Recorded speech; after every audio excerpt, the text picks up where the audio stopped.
All right, so I had presentation number 11, or fact number 11 is Negroland, West Africa, aka Slave Coast. And I'm going to ask the question about Negroland. Was there ever a land of Negroes or a land of the Blacks?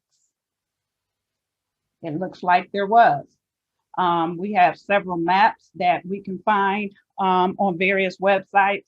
Most of those are EDU websites where we can find maps that lay out where Negroes live, aka Blacks live, and these are just two that that I wanted to show you. The one on the right is my most favorite Negroland map, and I'll share regarding that a little later in the presentation. Negroland is the map that, this particular one is the one that showed to me. One day, I've always been researching Africa, trying to figure out who we are, why we are, where we came from. I don't know how many times I looked up maps of Africa. And one day, about 2 years ago, I decided, let me just Google maps of Africa. And lo and behold, Negroland came up. And this is the exact map that came up. And this really facilitated my awakening because, again, I don't know how many times I've Googled maps of Africa, and this map never came up until it was time, I believe, for my awakening. Negroland is located in West Africa. It's situated right above Guinea. It is also called Negrita. It is where Negro people live.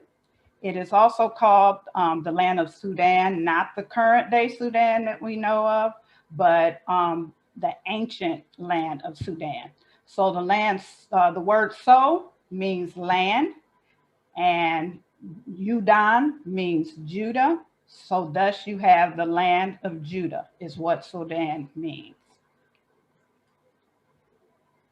During the Arabic dominance, it was divided into various sections.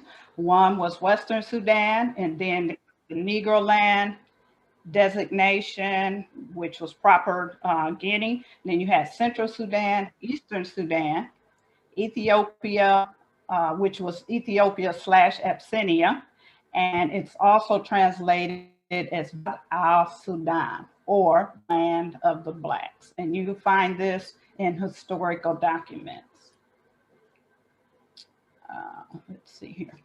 Africa, Sudan, or Negroland, 14th century Songhai Empire ruled that area. It was the largest African Islamic empire ever.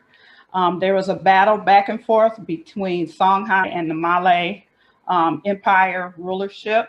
In 1430, somewhere there about, the Soni dynasty took rulership under the Songhai Empire. Under that empire, there was the Israelite king heritage, and also a number of those people converted to Islam.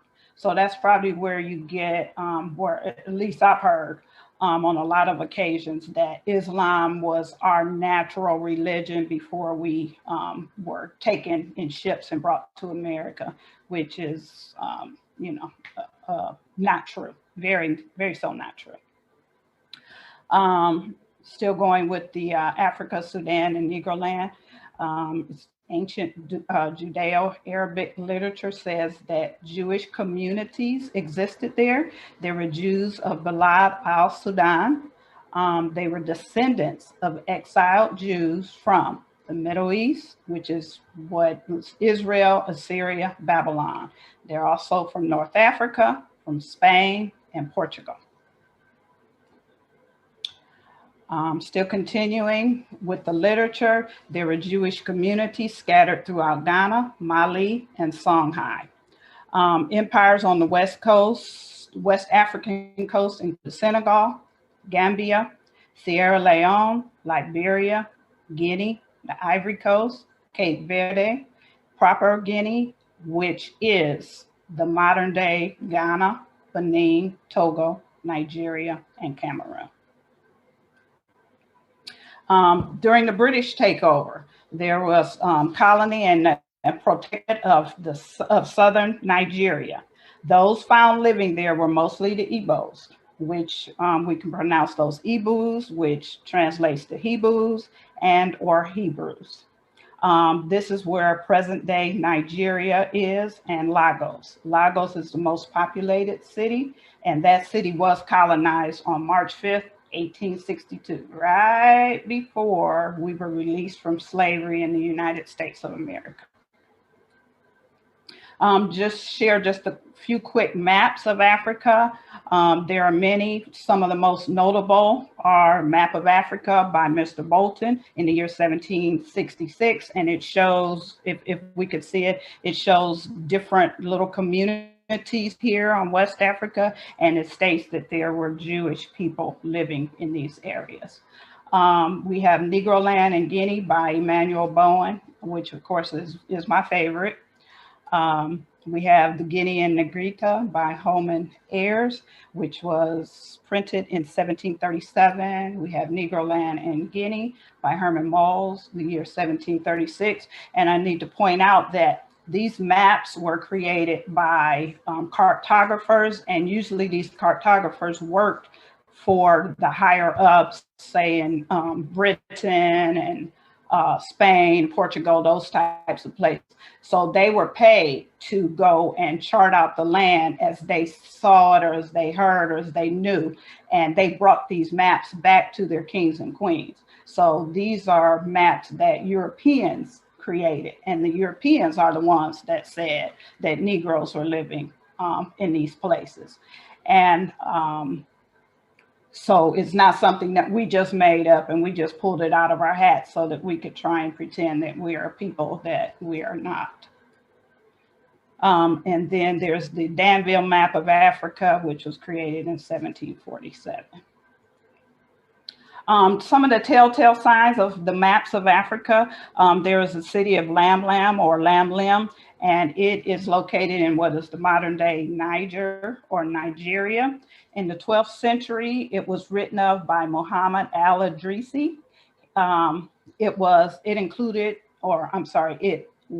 a Black Hebrew Israelite colony. And there's a book called The Description of Central Africa, and it states, in the whole land of Lam Lam, which is Nigeria, Cameroon, Chad, Niger, there are but two small cities, or as it were, villages, and those are Malel and Dao, situated at the distance of 4 days' journey from each other. Their inhabitants, as people of these parts relate, are Black Jews, most of them unbelieving and ignorant. And I imagine the unbelieving means we didn't adhere to Catholicism. So of course you're an unbeliever if you didn't adhere to that belief or that construct. And of course you're ignorant. Yes, we were ignorant to that.